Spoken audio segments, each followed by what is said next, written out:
ګرانو کتونکو سلامونه کوم، امید ساتم چې ټیک ټاک به یې. دا کوم روډ چې زموږ سره په څنګ کې ناست دی، الله پاک دې مؤمن مسلمان د محتاجۍ نه وساتي.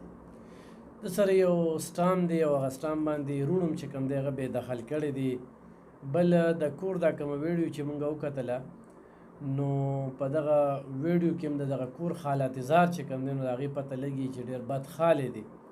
د ده 6 بچي دي دلته راغلی دی دې ویډیو ته چې مخامخ کېږي نو چې څوک را سره امداد وکړي. نوم دې څه دی؟ بلال. بلاله د کوم دی؟ زه د مردان یم. د مردان یې. خپلې غریبۍ را په مخه کړې دلته رالي. خپلې غریبۍ دلته. دا زموږ یو ډېر تکړه سوشل اکټیویسټ ملګری دی او دا د هغه راته په ګوته کړی دی چې ډېر کارونه زموږ کوي، ګوري او بیا په هغې باندې وکیلان نیسي. اوس تېره ورځ د کومه د تارو جبې کومه لانجه چې وه نو په هغې کې موږ سره یو ډېر مهم رول هغه ادا کړی دی. نه مخکې م ادا کړی دی، خو هغه رول ته دی په ګوتو ورغلی و. د هغه په وجه باندې موږ یې تاسو ته وړاندې کوو. څو بچي دي؟ 6. کور دې خپل دی؟ نه خپل مې و، د ورونو ټولو رانه په شریکه واغستو. ولې؟ بس راته وایي څه دی پکې نشته دی، بس وځه او د اختر 2مه ورځ وه چې بس کډه مې د بار کړې ده.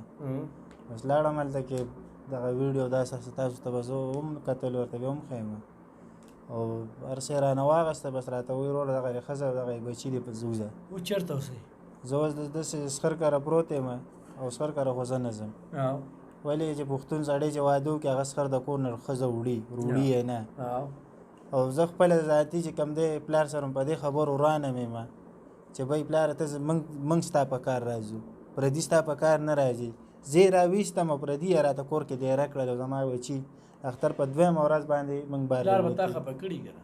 نو بس پلار دې ما ته خپله ګناه وښیي، زه به خپله ګناه ومنم که په ښه مخ ګناه ما خفه څه ویل غواړې خلکو ته؟ نو بس دغه ویل غواړو چې به دغه حالات هم دی بس چې څه چا سره امداد یې څه دغه مغی کار مار قصب څه کولی شي؟ کار خو شکردار یې کولی شي، خو اوس دغه د خپې نه د خراب شویم درز مې خوړلی دی او به د زور کار نه ووتم. کنې ټول عمر مې داسې کار کړی دی چې شکر الحمدلله چې یادګارونه هم ځان له جوړ کړي دي. خو بس اوس د خپې نه پاتې شوم نو بس خپه بیمار یې؟ او د خپه مې لږه دغه ده درز مې خوړلی دی. داسې خپله شکر دی ټکټر ډرایور یم، ټرک مې چلولی دی، هر څه ډرایور یم، خو بس نصیبه یې داسې راوستم چې بس هر څه نه یې ویستم. چېرته یې دا سوچ کوو چې ویډیو ته هم راځم؟ نو بس دا سوچونه خو موږ نورو خلکو دپاره هم کړي دي او ځان دپاره هم نه کوو. موږ خو وایو به زموږ شکر دی نظام روان دی چې د چانې د هغه دپاره موږ ډېرې منډې تړلی دی، کاشف بی سره والي دي، نور هغه ته زموږ پته ده. خو بس نن خپله ناست یم نو بس څه وکړو نو. صحیح. کاشف بی نوم ده واغسته، تکړه انسان دی. ښه ګرانو کتونکو تاسو د دوی دا خبرې واورېدلې، په دې باندې به د موبایل نمبر یې خپل هغه ورسره رابطه وکړي او څوک ولې روزګار روانوي نو روزګار ولې روان کړي. خیر دی تاسو ته بیا خپله وصولي کوي. دا نه زه سوالګر نه دی سوال شکر دغه نه به خو چې صرف دونه امداد را سره وشي چې زما د بچي خو لږ په ځای شي، که نه د کرایې کور چې نه شي 10,000 روپۍ درنه مخکې غواړي. نو چې ماښام د کور کې وړی نو 10,000 به کرایدار له کوم ځای نه ورکړي. نو تاسو سره بالکل خپل کومک وکړئ، مرسته وکړئ، ملاتړ ورسره وکړئ.